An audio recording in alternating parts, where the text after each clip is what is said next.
Hi guys, Dr. H here.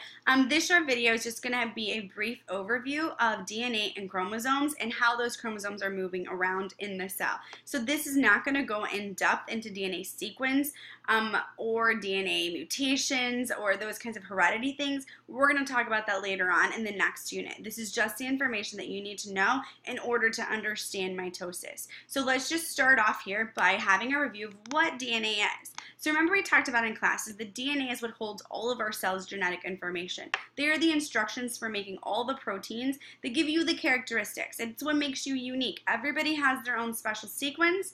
They're going to be similar, but they're going to be a little bit different. And that's what makes you unique and awesome, because it's your uniqueness that makes you beautiful. And everybody is beautiful in your own special way. And I really believe that. And always remember that, seriously.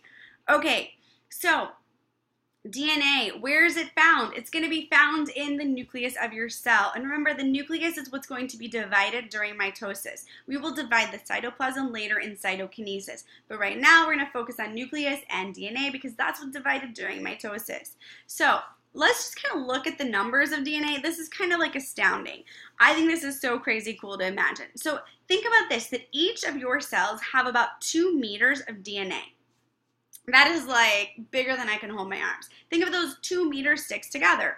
That's how much DNA is packed in one single tiny little cell that's in your body. Remember we looked into those at the cells under the microscope? Super tiny. And you get 2 meters of DNA packed in each one of those? That's crazy cool. And think about this even further, is your average human has about 75 trillion cells. So if you do the math, that is 150 trillion meters of DNA in your entire body. And that is enough DNA that you can go from the earth to the sun between 400 and 600 times. That is crazy cool. All of that in your body. That is so neat. Isn't science awesome? Yes. So how does it get packed into there? Well, here's the crazy cool thing again, is that the DNA is so thin. It's so tiny. And it has a diameter that's only, let's look at these zeros because I have to count them out. 0.000000002 meters. That's how tiny thin it is. That's insanely thin. So that's why it can get all packed into that nucleus into where you still can't see it because you can't even see cells. So all of that has to be packed in. Now think about this. As we talked about, DNA is a long line single strand. So you think about DNA kind of looks like this double helices, and again, we'll go into the structure later, but typically it's like a long strand of yarn.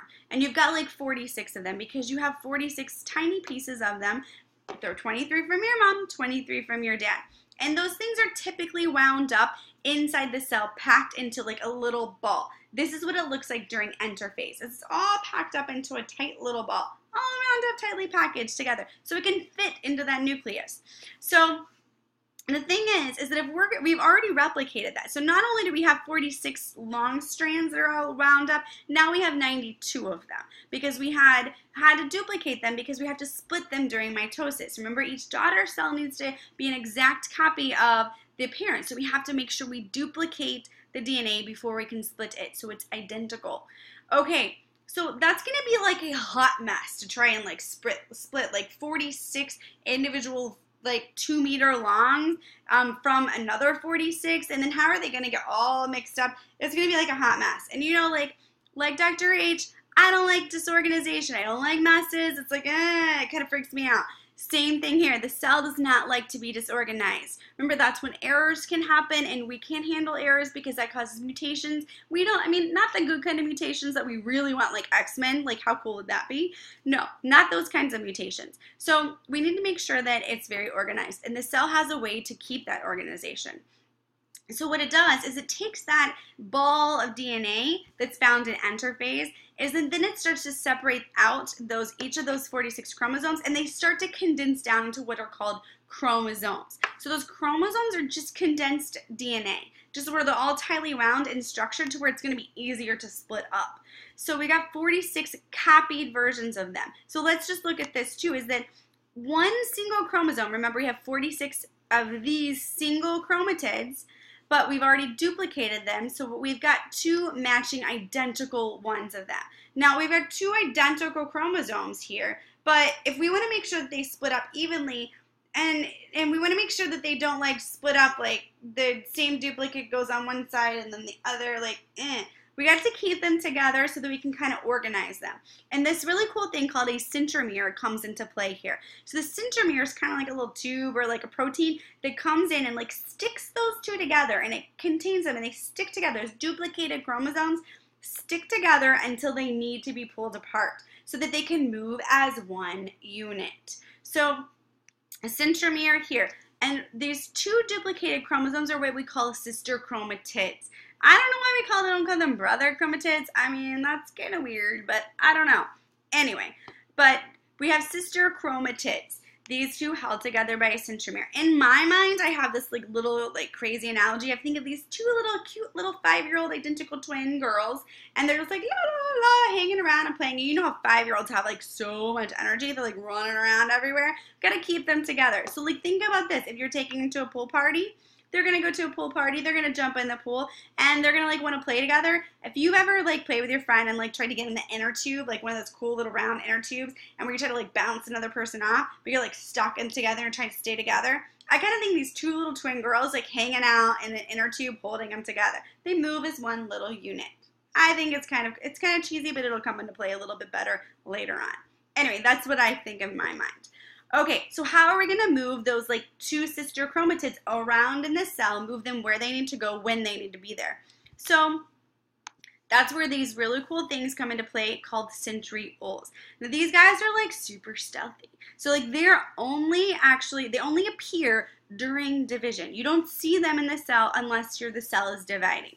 Now these cool little protein organelles, they are going to kind of originate, and they're going to make sure that they locate themselves at the edges of a cell. So they're going to be on opposite sides of a cell or opposite poles. Think of like the north and south pole on the earth. These are on opposite poles of the cell because that's going to be like your points where they're going to pull the cell apart. Those chromosomes are going to be pulled to them. So I always remember that centriole rhymes with pole. So that might help you remember what it does and which one it is. So don't confuse it with centromere. Centriole goes to the poles. Ah, yeah, I got some ways to remember it. Okay, so they're going to go to the edges of the pole. They're going to have these really cool things where they stick out and they shoot out these fibers that are going to grab on to those centromeres and pull those chromosomes where they need to go. So you can see here in our drawing we have these centrioles, and they're shooting out spindle fibers that will latch on to those centromeres. Now, this is where my analogy kind of gets kind of crazy, like as if it wasn't already, but I kind of think about those two little girls at the pool party, and these centrioles are like Spider-Man lifeguards. They're like, I'm going to sit here and I'm going to monitor the entire pool party. I'm going to make sure everybody's safe. And those little twin little lifeguard girls are like, woo, like floating around the pool, and they're going to the deep end where they don't need to go, and they're like, ah. And those Spider-Man lifeguards can be like, whoa, that's not where you're supposed to be. I'm going to take you where you need to go. And they're going to like shoot out that like webbing and like snatch onto the inner tube and pull them where they need to go, pull them back into safety. That's kind of what these centromeres or centrioles are doing. They're standing at the edge, shooting out those spindle fibers that are going to grab onto the centromeres and pull them where they need to go.